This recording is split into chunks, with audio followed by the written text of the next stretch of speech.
Hi there, this is Ronnie. Oh, fallen down. Hi, this is Ronnie. I thought I'd make a video about something that you might believe or buy into, which I don't think is true or real. And sometimes I get inspired to make a little video because I see something online. In fact, a lot of times I see someone say something online or someone says something to me in a debate or an argument or a comment on a video, whatever, and it makes me want to respond to it. So, what I saw kind of recently was an article or something that someone had shared, and it basically said that a particular product, in this case it was called colloidal silver, it said colloidal silver was curing so many diseases that they had to eradicate it from all of the medical textbooks and stuff because the pharmaceutical companies would lose money because it's like maybe something they can't patent or whatever, or whatever you want to say. This is a kind of a common line. It's the idea that the pharmaceutical industry are going to suppress natural cures in order to further their business, so that they're trying to make people not, they're trying to not let these things get out there, right? And this is a big lie. If you're believing and buying into that, it's a big lie. Now the first thing is, it's a nice story, right? It's a really compelling story. When you hear that, you're like, yeah, sounds right. You might start to think that's why everyone out there is sick. It's because the real cure has been suppressed. And people buy into it. People really strongly buy into these things. And they have such a bias against pharmaceuticals and the government and big organizations and big, they have a bias against these things. So we think that there's something bad there. And there truly isn't really something bad there. There truly isn't. What we want to be aware of really is that there are very compelling stories like that naturally compel us. They resonate with us. They even sound true. They even sound real. But they're not really real. But they are used, because they work so effectively, they are used in order to sell a particular product. And that's how it works basically. I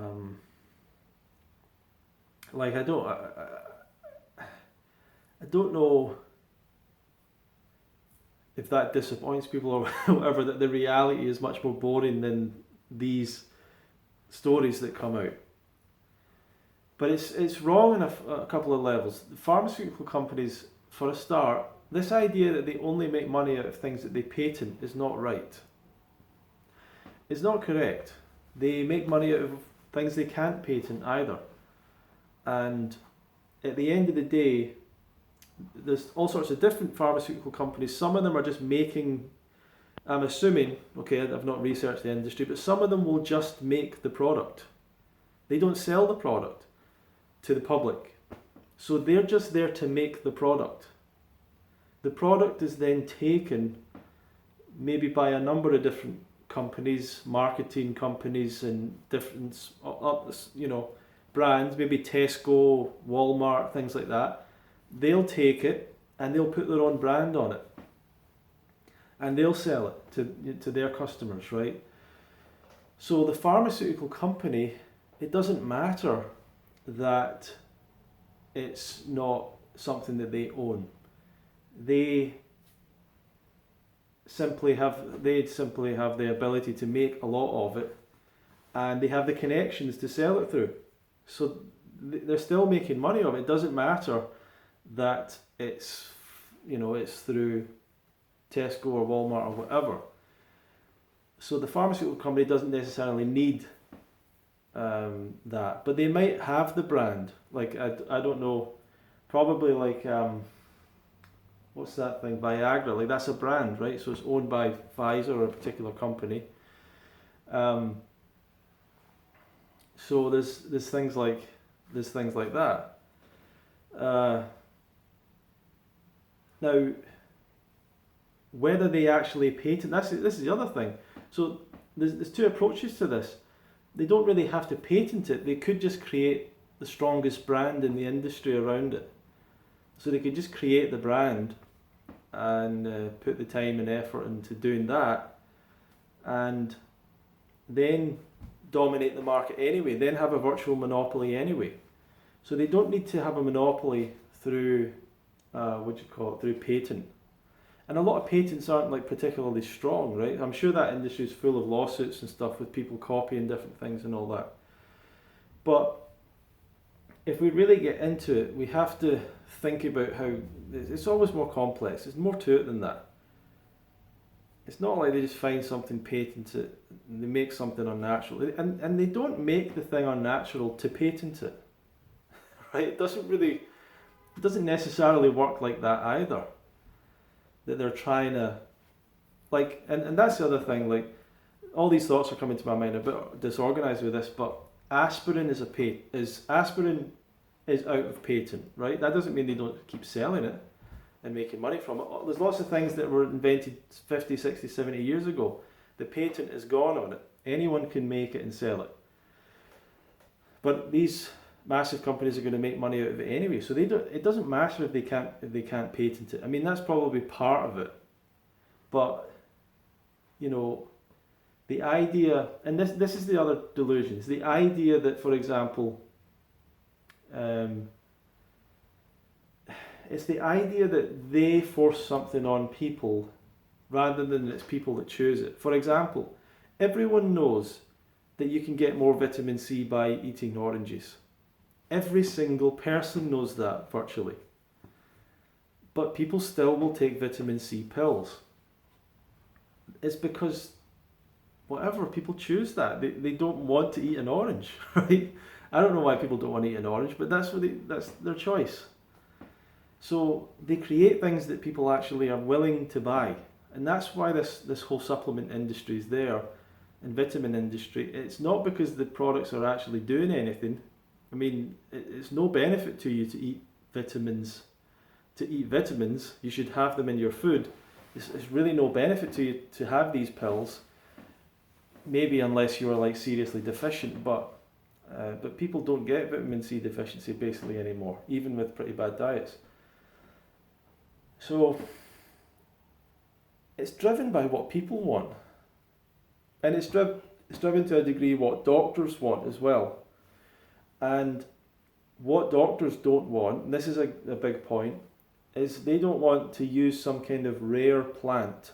They don't want to have to order in some rare plant which is high in vitamin C and make a brew or a broth out of it and give it to people and hope that it's got sufficient vitamin C. What happens if that particular plant of that particular year, the crop wasn't right? What happens if people talk about the soil wasn't good enough or whatever, the sunshine wasn't strong enough that year?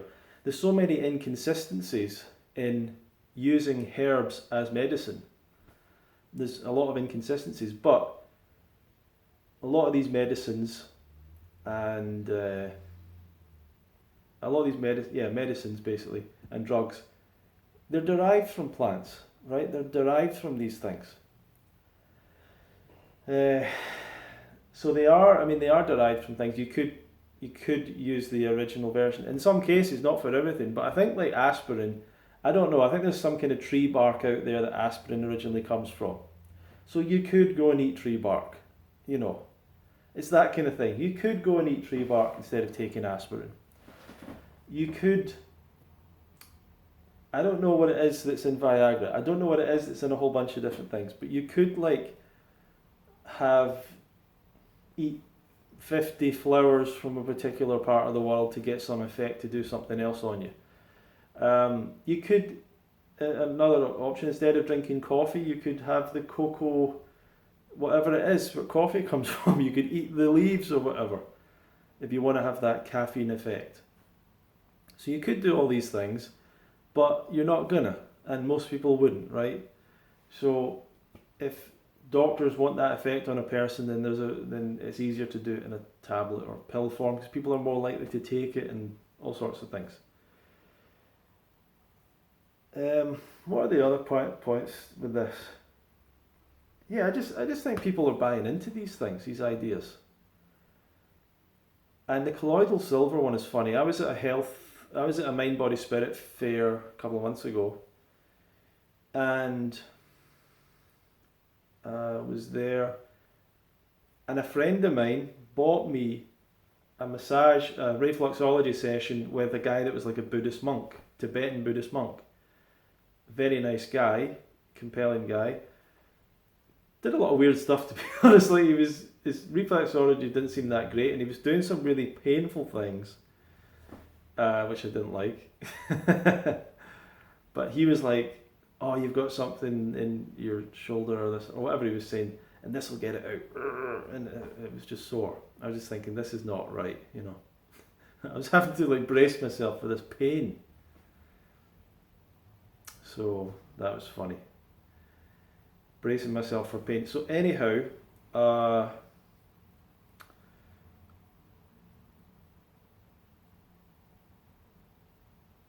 yeah, sorry. Sometimes I get distracted because I get little messages popping up. I should take my internet off. But his partner there, this woman, don't know if they were a couple. I don't know if a monk has has a wife. Seemed, I don't know. It was a strange little thing. But she was going on about the colloidal silver in this water, and do you want some? And he brews it up, and he does this special thing with it. And I'm like, raw vegan. It's funny though, he did actually say to me something about fruitarian, and I was like, I'm basically fruitarian. He went, I knew it. Like he somehow worked that out. It's pretty interesting.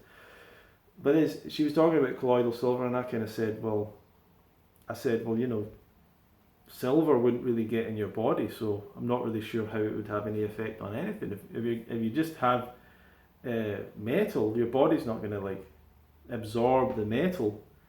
If you can't just eat iron and your body breaks it down, like that's not it's not going to happen like that. It's just going to come out the other side. And I sort of mentioned that to her, and she was like, yeah, whatever. And it's just stuff like that, like simple stuff. Like you drink silver, you're just gonna pee it out, and you're just putting a burden on your system. So there's all these weird, wacky things that are there'll be a new one every year. There'll be a new product every year, maybe every 6 months that comes out.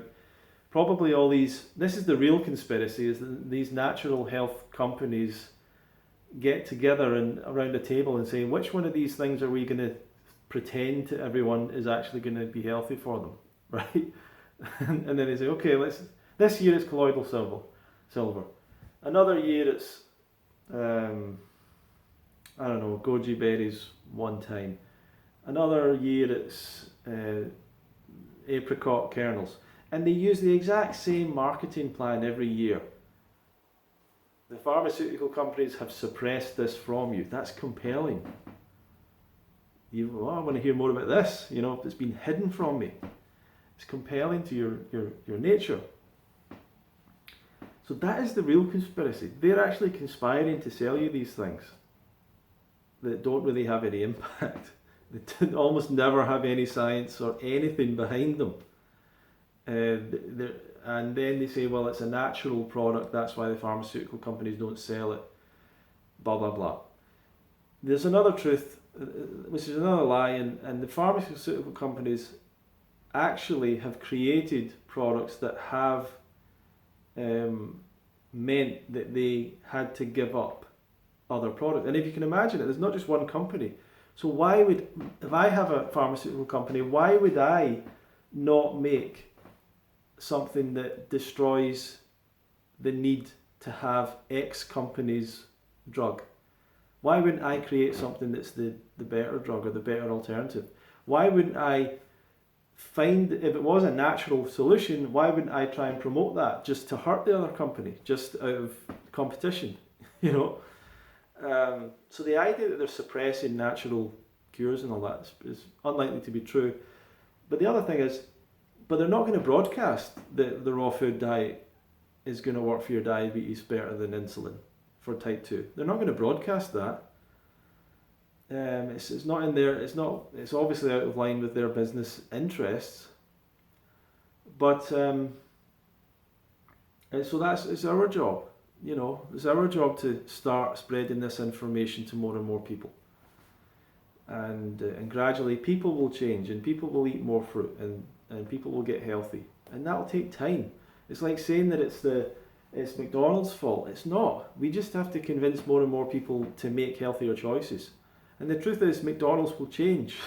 like McDonald's won't go out of business. It'll just change. Or it might even have to change its brand or whatever, but it'll change. If people start asking for more vegan, they will change.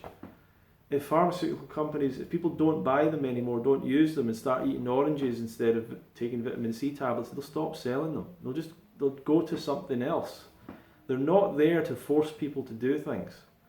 They're there serving the needs and desires of people, and it doesn't matter how good your marketing and advertising is. People will not buy something if it's not something they need, they desire, that fulfills a problem for them,